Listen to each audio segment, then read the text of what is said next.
Guys, this weekend in NWSL, the league has dubbed Week 15 Rivalry Weekend. We got Gotham, Washington Saturday at noon, the California clash between San Diego and Angel City Saturday night, 10 p.m. Jordy, you're going to be on that call. But arguably the biggest one of them all, the Cascadia Rivalry, Portland Thorns against the Seattle Reign, Sunday at 4 p.m. on CBS. It's part of a big doubleheader on CBS Network. First, it's Chicago against Bay at 2 p.m. The A3 crew, starting at 1:30 p.m. Eastern time on the Golazo Network, is going to have you covered, followed by a live watch along on the Golazo Network and on YouTube. We're talking the game. We're having fun. We're chilling for Chicago Bay. Then immediately following that, we're going to have Portland, Seattle, Sunday at 4 p.m. on CBS. So let's talk this Cascadia rivalry. It is the 24th edition of this. And in regular season play, Seattle right now holds the edge, 13 wins compared to just 11 for Portland Thorns. Dee, you've been a part of this rivalry, wearing the blue for Seattle. Give us a peek behind the curtain as a player's perspective of this rivalry. It's intense because these are two teams that have so much history, so much winning history behind them, and iconic players. We're talking Rapinoe, Tobin Heath, that fueled this. You go in and it's a battle. And these players in pregame leading up to these matches, they say, "Oh, we're treating it like every other game." No, there's history behind it. You can feel the energy, and especially when you go to places like Lumen Field or you're playing at a Providence Park, which Jordan knows this. On that pitch, you cannot hear yourself think. You can't hear your teammate. All you can hear is a crowd booing the shit out of you the entire game, and it's so fun to play in because I think NWSL is still relatively young. We don't have Rivalry Weekend. Yes, I think some of these are still really new. We could be forcing some rivalries right now, but I do like that it's up and coming. But this is one to me, though, that has been here from the start of the NWSL. And you have players that are legends in the game, like a Jess Fishlock, who is going to be fueling that locker room going into this match, that just make it all the more better. She's played in every single one of those games. Cool. So yeah, it's going to be great. I love this. I think it sets the precedent for what a rivalry really is in the NWSL. The two teams that have been there from the beginning, also Laura Harvey as well. Like when you have a coach that's been there from the beginning and knows this rivalry, gives it an extra little spicy flair. It really does. And one of the things I think both of these teams can speak to in this season is they've actually reestablished who they are. Portland had such a big changeover with veterans leaving and try to establish, okay, we're this young group, but we're actually, you guys are going to pick us to finish last, and we're going to show you and prove to you that we still have this drive of the Portland Thorns previously, but we are going to be a little bit different. And I've loved to watch them evolve over this year. In Seattle, Laura Harvey has said, like, we got to get back to the basics. We got to have our principles be good. And these teams are not giving up goals, you guys, because of that. They are cohesive. They're third and fourth when it comes to goals against in NWSL. So these teams are hard to break down. There's only been 3 scoreless draws ever in this rivalry.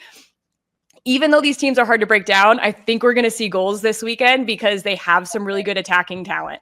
Yes, I love that. Despite the defense tightening up, Jordan's like, we're gonna get the goals. And these two teams in the standings right now, Seattle's at 5th, Portland's at 6th place, but only 2 points are separating them. So there's not only the rivalry aspect, the geographical location, the history between these two teams, there's a lot on the lines in terms of points, rising in the standings, getting that opportunity to play against a team for Portland on your home field to take advantage of the opportunity. But with both of these sides, Jordan, you mentioned kind of reestablishing themselves tactically this year in what they're able to do on the pitch. Where is it going to be won and lost on the field? Seattle's played in this 5-back through the majority of the season now. And part of me really, really hopes that maybe they start in that, but they switch into a 4-3-3 and utilize some of the reinvigorated pace that they have on the wings and the channels. I think it's going to be one in the channels because Seattle, with some of the players that they have attacking, you think of Darlene, you think of Huerta now. If those players can be successful in what they want to do, crosses are going to come in. And what a way to score your first goal at NWSL if you're Big Fish in Cascadia, making your mark. And if Seattle does well in the channels, I think that's where the goal is going to come from, because Portland can get stretched in times and be vulnerable in crossing situations. Lisa, who do you give the edge to, though? I like that Jordan in the channels, but I'm looking at the midfield battle, and I give Portland the edge there, especially if Jess Fishlock isn't playing a full 90. I think that changes the game. But Lisa, who do you have to give the edge to going into this match? Yeah, the Portland midfield is strong. I mean, everything runs through Sam Coffey, and she levels up almost every single time we see her on the pitch on what she's doing on both sides of the ball. Defensively, she's always been a really important cog sitting in between the lines and blocking up those passing patterns. But I think Seattle is going to be able to bypass Sam Coffey with the width that they're able to use. I give Seattle the edge in this one, to answer your question, frankly, Darian, because this is a team that we've really seen evolution of over this year that has been a consistent upward tick. Portland's had some ups and downs this year, trying to figure out the best positions for players. And now with some players leaving over this summer, they have to fill a little bit more of the scoring hole that's been there. They have young rookies like Pietra Torden that can come in and make a difference. But the way that Laura Harvey has set her team up for success, specifically in giving them confidence with Sally Menti in the middle, Sam Meza, I think, has really come into her own. They're not going to be on the ball long. They're not going to have 10 touches in the middle of the field. It's going to be quick play from Seattle's midfield to get the ball out wide, where they have more of their numbers, to have numbers up against Portland. And when you have players like Mia Fischel and Lynn Biondolo and Jordan Huitema that want to get in behind, I think the transition is going to be a really key factor for Seattle. But I do give them the edge at this, even though they're on the road at Providence Park. It pains me. That home crowd is tough, y'all. That home crowd is tough. Especially, I think the fans love the Cascadia rivalry more, just because they get to talk so much trash. Yeah. They have the saw thing going off in the side. And I feel I've written Portland off this year, just at the beginning of the season, looking all of the change, losing all of those veterans, a lot of players leaving, and they've constantly pleasantly surprised me week in, week out. Gone through different evolutions, lost a lot of players, gained players, giving rookies chances. I actually think we will end in a tie, but I do think there will be goals. I'm going to say 2-2. I think both teams have such vulnerabilities, but there's just so much more on the line. Yeah, I don't know. You got to give Portland more credit here too. I agree with that, Darian. This team is unbeaten at home in 9 straight games. The last time they were unbeaten in 9 straight games at home, it was Seattle who knocked them off the pedestal.